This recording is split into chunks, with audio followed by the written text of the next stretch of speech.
रावण की 10 अच्छाइयां जानकर रह जाएंगे हैरान। आज से वर्ष 7129 वर्ष पूर्व हुए थे भगवान राम, अर्थात उनका जन्म 5114 ईस्वी पूर्व हुआ था। उन्हीं के काल में हुआ था दशानन रावण। राम तो बहुत मिल जाएंगे, लेकिन रावण नाम का दूसरा कोई नहीं मिलेगा।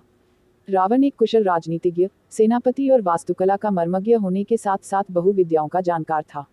उसे मायावी इसलिए कहा जाता था कि वह इंद्रजाल, तंत्र, सम्मोहन और तरह तरह के जादू जानता था। उसके पास एक ऐसा विमान था जो अन्य किसी के पास नहीं था। इन सभी के कारण सभी उससे भयभीत रहते थे। ब्रह्मा जी के पुत्र पुलस्त्य ऋषि हुए। उनका पुत्र विश्रवा हुआ। विश्रवा की पहली पत्नी भारद्वाज की पुत्री देवांगना थी, जिसका पुत्र कुबेर था। विश्रवा की दूसरी पत्नी दैत्यराज सुमाली की पुत्री कैकसी थी, जिसकी संतानें रावण, कुंभकर्ण और विभीषण थीं। जैन शास्त्रों में रावण को प्रति नारायण माना गया है। जैन धर्म के 64 शलाका पुरुषों में रावण की गिनती की जाती है। रावण के बारे में वाल्मीकि रामायण के अलावा पद्म पुराण, श्रीमद्भागवत पुराण, कूर्म पुराण, महाभारत, आनंद रामायण, दशावतार चरित आदि हिंदू ग्रंथों के अलावा जैन ग्रंथों में भी उल्लेख मिलता है। भगवान रामचंद्र का विरोधी और शत्रु होने के बावजूद रावण सिर्फ बुरा ही नहीं था। वह बुरा बना तो सचमुच में ही प्रभु श्री राम की इच्छा से। होए वही जो राम रची राखा। एक बुराई आपकी सारी अच्छाइयों पर पानी फेर देती है और आप देवताओं की नजरों में भी नीचे गिर जाते हैं। विद्वान और प्रकांड पंडित होने से आप अच्छे साबित नहीं हो जाते। अच्छा होने के लिए नैतिक बल का होना जरूरी है। कर्मों का शुद्ध होना जरूरी है। शिव का परम भक्त, यम और सूर्य तक को अपना प्रताप झेलने के लिए विवश कर देने वाला, प्रकांड विद्वान, सभी जातियों को समान मानते हुए भेदभावरहित रक्ष समाज की स्थापना करने वाला रावण आज बुराई का प्रतीक माना जाता है, इसलिए कि उसने दूसरे की स्त्री का हरण किया था। आओ जानते हैं कि रावण में कौन कौन सी अच्छाइयां थी। महापंडित रावण। कहा जाता है कि जब राम वानरों की सेना लेकर समुद्र तट पर पहुंचे, तब राम रामेश्वरम के पास गए और वहां उन्होंने विजय यज्ञ की तैयारी की। उसकी पूर्णाहुति के लिए देवताओं के गुरु बृहस्पति को बुलावा भेजा गया, मगर उन्होंने आने में अपनी असमर्थता व्यक्त की। अब सोच विचार होने लगा कि किस पंडित को बुलाया जाए ताकि विजय यज्ञ पूर्ण हो सके। तब प्रभु राम ने सुग्रीव से कहा, तुम लंकापति रावण के पास जाओ। सभी आश्चर्यचकित थे, किंतु सुग्रीव प्रभु राम के आदेश से लंकापति रावण के पास गए। रावण यज्ञ पूर्ण करने लिए आने के लिए तैयार हो गया और कहा, तुम तैयारी करो, मैं समय पर आ जाऊंगा। रावण पुष्पक विमान में माता सीता को साथ लेकर आया और सीता को राम के पास बैठने को कहा। फिर रावण ने यज्ञ पूर्ण किया और राम को विजय का आशीर्वाद दिया।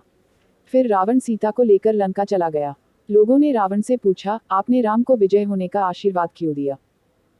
तब रावण ने कहा, महापंडित रावण ने यह आशीर्वाद दिया है, राजा रावण ने नहीं। शिवभक्त रावण। एक बार रावण जब अपने पुष्पक विमान से यात्रा कर रहा था तो रास्ते में एक वन क्षेत्र से गुजर रहा था। उस क्षेत्र के पहाड़ पर शिवजी ध्यानमग्न बैठे थे। शिव के गण नंदी ने रावण को रोकते हुए कहा कि इधर से गुजरना सभी के लिए निषिद्ध कर दिया गया है, क्योंकि भगवान तप में मग्न हैं। रावण को यह सुनकर क्रोध उत्पन्न हुआ। उसने अपना विमान नीचे उतारकर नंदी के समक्ष खड़े होकर नंदी का अपमान किया और फिर जिस पर्वत पर शिव विराजमान थे, उसे उठाने लगा। यह देख शिव ने अपने अंगूठे से पर्वत को दबा दिया, जिस कारण रावण का हाथ भी दब गया और फिर वह शिव से प्रार्थना करने लगा कि मुझे मुक्त कर दें। इस घटना के बाद वह शिव का भक्त बन गया। रावण की रचना। रावण ने शिव तांडव स्तोत्र की रचना करने के अलावा अन्य कई तंत्र ग्रंथों की रचना की। कुछ का मानना है कि लाल किताब, ज्योतिष का प्राचीन ग्रंथ, भी रावण संहिता का अंश है। रावण ने यह विद्या भगवान सूर्य से सीखी थी।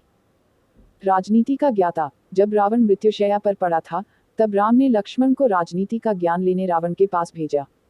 जब लक्ष्मण रावण के सिर की ओर बैठ गए, तब रावण ने कहा, सीखने के लिए सिर की तरफ नहीं, पैरों की ओर बैठना चाहिए, यह पहली सीख है। रावण ने राजनीति के कई गूढ़ रहस्य बताए। कई शास्त्रों का रचयिता रावण। रावण बहुत बड़ा शिव भक्त था।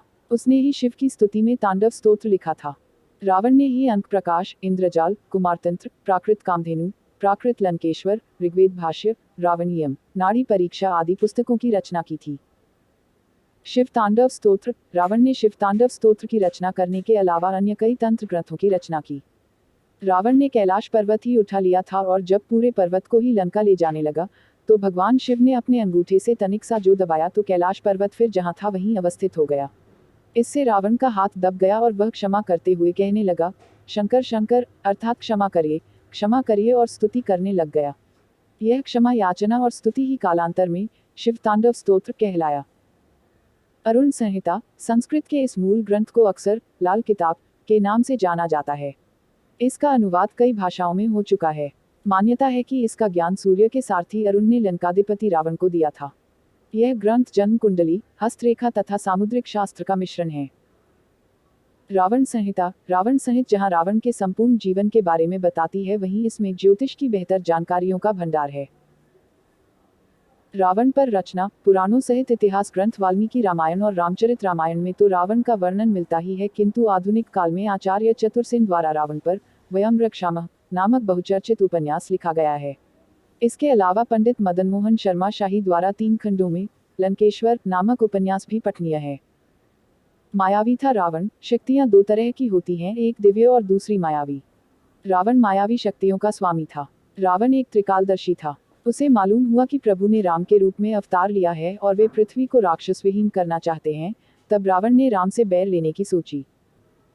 परिजनों की रक्षा के लिए प्रतिबद्ध भगवान श्री राम के भाई लक्ष्मण ने रावण की बहन शूर्पणखा की नाक काट दी थी। पंचवटी में लक्ष्मण से अपमानित शूर्पणखा ने अपने भाई रावण से अपनी व्यथा सुनाई और उसके कान भरते कहा, सीता अत्यंत सुंदर है और वह तुम्हारी पत्नी बनने के सर्वथा योग्य है। तब रावण ने अपनी बहन के अपमान का बदला लेने के लिए अपने मामा मारीच के साथ मिलकर सीता अपहरण की योजना रची। इसके अनुसार मारीच का सोने के हिरण का रूप धारण करके राम व लक्ष्मण को वन में ले जाने और उनकी अनुपस्थिति में रावण द्वारा सीता का अपहरण करने की योजना थी।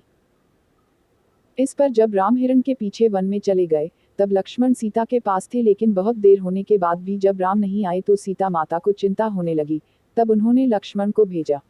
राम और लक्ष्मण की अनुपस्थिति में रावण सीता का अपहरण करके ले उड़ा। अपहरण के बाद आकाश मार्ग से जाते समय पक्षीराज जटायु के रोकने पर रावण ने उसके पंख काट दिए।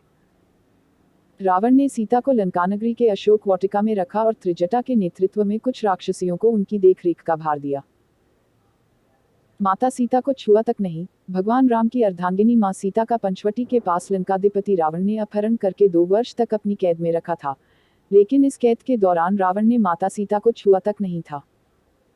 रावण जब सीता के पास विवाह प्रस्ताव लेकर गया तो माता ने घास के एक टुकड़े को अपने और रावण के बीच रखा और कहा, हे रावण, सूरज और किरण की तरह राम सीता अभिन्न हैं। राम व लक्ष्मण की अनुपस्थिति में मेरा अपहरण कर तुमने अपनी कायरता का परिचय और राक्षस जाति के विनाश को आमंत्रित कर दिया है। तुम्हारे को श्री राम जी की शरण में जाना इस विनाश से बचने का एकमात्र उपाय है, अन्यथा लंका का विनाश निश्चित है। सीता माता की इस बात से निराश रावण ने राम को लंका आकर सीता को मुक्त करने को 2 माह की अवधि दी। इसके बाद रावण या तो सीता से विवाह करेगा या उनका अंत। रावण ने सीता को हर तरह के प्रलोभन दिए कि वह उसकी पत्नी बन जाए। यदि वह ऐसा करती है तो वह अपनी सभी पत्नियों को उसकी दासी बना देगा और उसे लंका की राजरानी। लेकिन सीता माता रावण के किसी भी तरह के प्रलोभन में नहीं आई। तब रावण ने सीता को जान से मारने की धमकी दी, लेकिन यह धमकी भी काम नहीं कर पाई। रावण चाहता तो सीता के साथ जोर जबरदस्ती कर सकता था, लेकिन उसने ऐसा नहीं किया।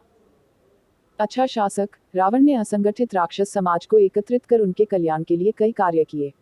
रावण के शासनकाल में जनता सुखी और समृद्ध थी। सभी नियमों से चलते थे और किसी में भी किसी भी प्रकार का अपराध करने की हिम्मत नहीं होती थी। रावण ने सुंबा और बाली द्वीप को जीतकर अपने शासन का विस्तार करते हुए अंगद्वीप, मलय द्वीप, वराह द्वीप, शंख द्वीप, कुश द्वीप, यव द्वीप और आंध्राले पर विजय प्राप्त की थी। इसके बाद रावण ने लंका को अपना लक्ष्य बनाया। आज के युग के अनुसार रावण का राज्य विस्तार इंडोनेशिया, मलेशिया, बर्मा, दक्षिण भारत के कुछ राज्य और संपूर्ण श्रीलंका तक था। लंका पर कुबेर का राज्य था, परंतु पिता ने लंका के लिए रावण को दिलासा दी तथा कुबेर को कैलाश पर्वत के आसपास के त्रिविष्टप तिब्बत क्षेत्र में रहने के लिए कह दिया। इसी तारतम्य में रावण ने कुबेर का पुष्पक विमान भी छीन लिया। दरअसल माली, सुमाली, माल्यवान नामक 3 दैत्यों द्वारा त्रिकुट सुबेल पर्वत पर बसाए लंकापुरी को देवों ने जीतकर कुबेर को लंकापति बना दिया था। रावण की माता कैकसी सुमाली की पुत्री थी।